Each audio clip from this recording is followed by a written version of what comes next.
I want to do this. Fasting feels good. This is the life I want to live. Are you considered morbidly obese and just want some help shedding the pounds? Well, if so, then follow along because this is going to be a long journey.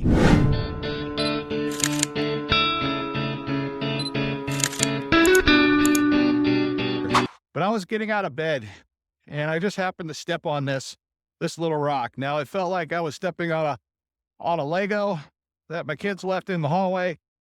And I mean, I was in a lot of pain. I'm already morbidly obese and way out of shape. But I stepped on this rock and I picked it up and I put it in my pocket. I've been packing it around, and most likely I'm going to wind up keeping this rock, somewhere close to me. I also want to be a lot more active with my family and my children. And in order to do that, I need to overcome these small little obstacles in my life. Now, this rock represents every little challenge, every little hurdle. Now, when we go outside, I mean, what are we walking on? We're walking on a bunch of these little rocks.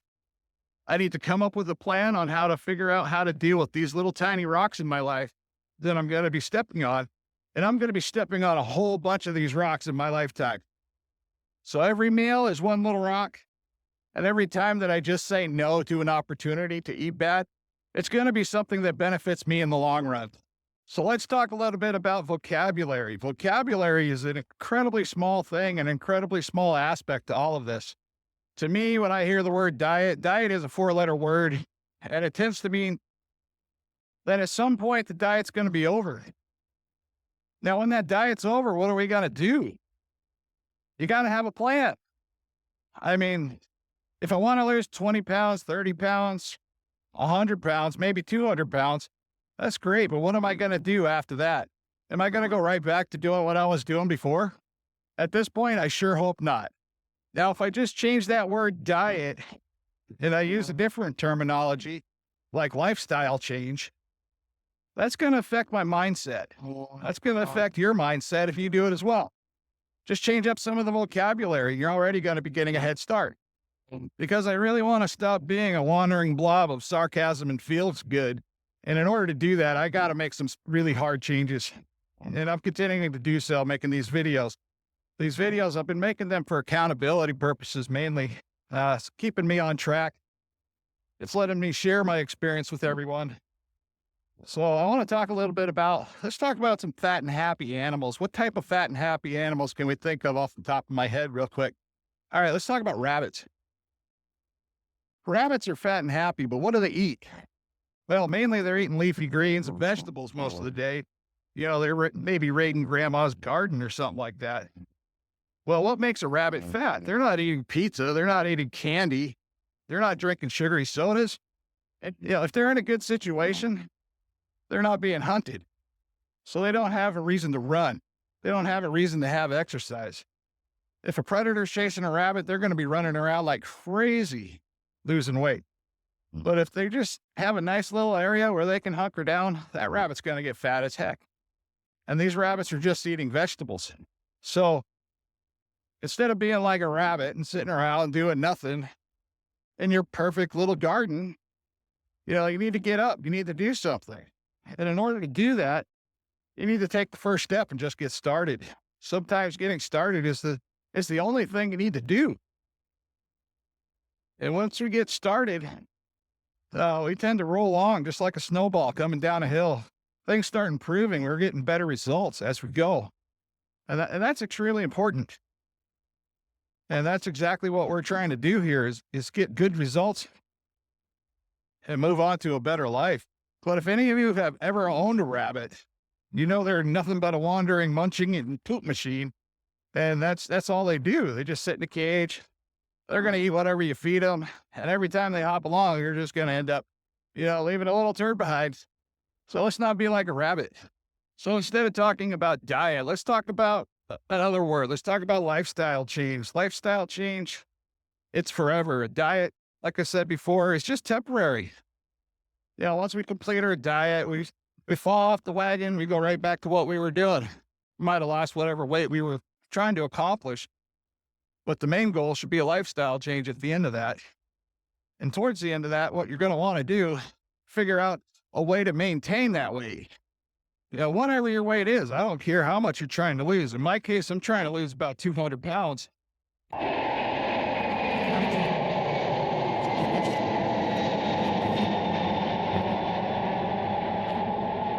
So far, fasting has worked. 5-day water fast, yeah, it's a bit extreme. I get that. 24-hour fast, I really enjoy the 24-hour fast. I'm going to stand behind that because I'm seeing constant results every week. I'm getting 1 day at least a week where I can actually eat what I want. And since I'm fasting and only eating one meal a day, when I eat what I want, it's not going to be as much because my stomach has shrunk now. Since my stomach has shrunk, it's made making better decisions a whole lot easier. I'm not sitting around the house and just, munching away on all the snacks that are there. And that was a lot of my problem is I was just eating all these snacks, all throughout the day. And it was, it was adding up. It was adding up quite quickly. All right. Now let's talk about another term that I hear quite often, which is willpower. Now, willpower is something that I don't necessarily have. And what I've done to myself is quite evident. I made myself 435 pounds at one point. But now let's say, what really got me going, it wasn't willpower. I was literally fed up. I was fed up with being fat. I was fed up turning blue trying to tie my shoes. I was fed up being in pain all the time. And I mean, we're talking chronic pain. We're talking the kind of pain that sends most people to the doctor. And then the doctor issues you some painkillers or some sort of prescription that you really don't need. And all you had to do was change your lifestyle a little bit and eat better. And by eating better, I don't need to go to the doctor. I don't need to go to the doctor to say, hey, what's wrong with my feet? I don't need to go to the doctor to say, hey, why are my knees swollen? I don't need the doctor to tell me to do this or that, or here, take this pill. I used to work in the health industry, and I know some of you out there, you're being bombarded with all these medications from your doctor. But what in those medications do you actually need? Are those medications fixing the problem? Or are those medications causing more problems to make you feel like you can't do anything you want to do in life? So, and I'm not telling you to ditch your medication because everybody's got a different thing going on. Now, another word I want to talk about is the word hard. Yeah, everything's hard in life. Just getting out of bed for some people is hard. Some people have a problem with, just walking to the table to sit down so they can eat their next meal, which is extremely unfortunate. And it's also how you tend to become like me and get way overweight. And every day you can make an improvement, but man, how do I do it? Because life's hard. Guess what? That little rock is a hard son of a gun, and it hurt my foot. But whose fault that rock was hard? And whose fault was it that I stepped on it? Just like my diet. It was all my fault. I stepped on that rock. Then when I open the front door every morning, guess what? I'm surrounded by millions of rocks. I just have to come up with a plan on how to cross those rocks without getting hurt. And that's what I'm here to do, is try to help you, help yourself, make a few better decisions, maybe for tomorrow. Well, without a plan for the long term, quite often, these fail. And I'm not doing a fad diet. I don't believe in fad diets. I don't believe in anything with the word diet in it because that's not anything that's ever benefited me in the past, because trust me, I've tried. A lot of these health physicians, when I go to them, their first thing is out of their mouth. Their first thing out of their mouth is like, hey, man, you need to diet a little bit. Oh, here comes planes.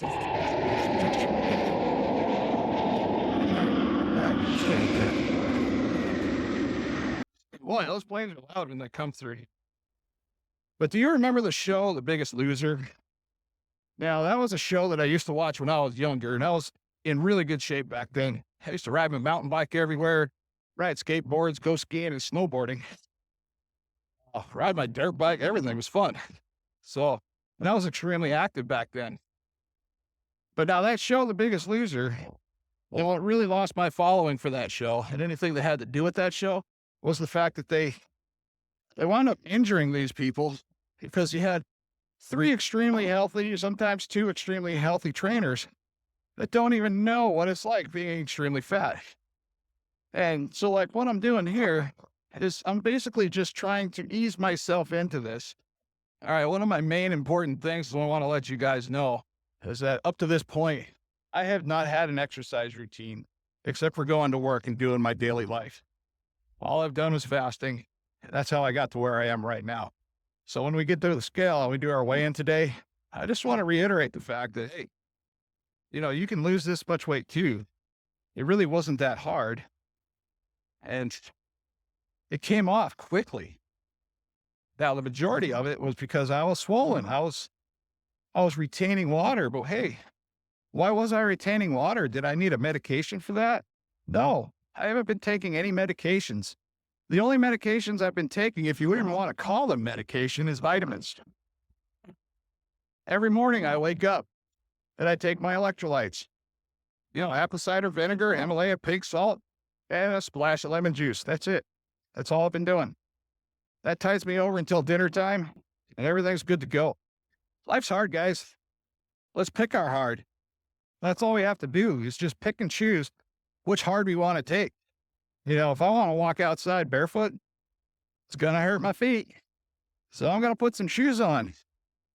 That's just minor preparation for the day not being so hard moving forward. And if we all prepare a little bit better for our day and our new lifestyle change, everything's going to be much easier. So let's give that a shot. Now let's go ahead and get on the scale, see what we got there. Well, good morning. It's week number 5. We're going to see what we got on the scale this week, and hopefully maybe something, maybe not. It's okay. Either way.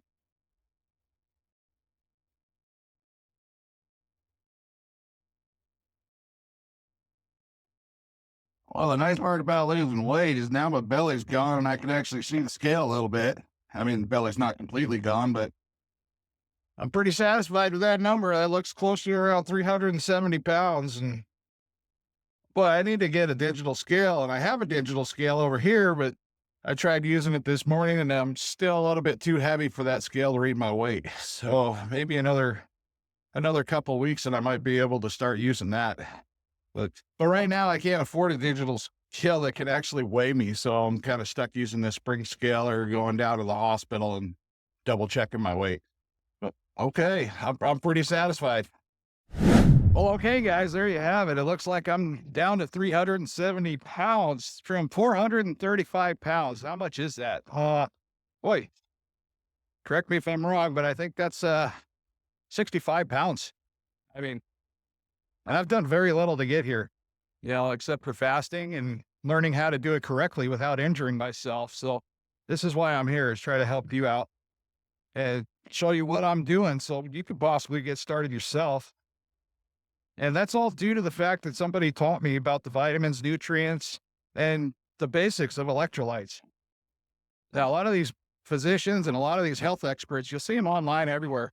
They tend to talk about fasting, intermittent fasting, 5-day water fast.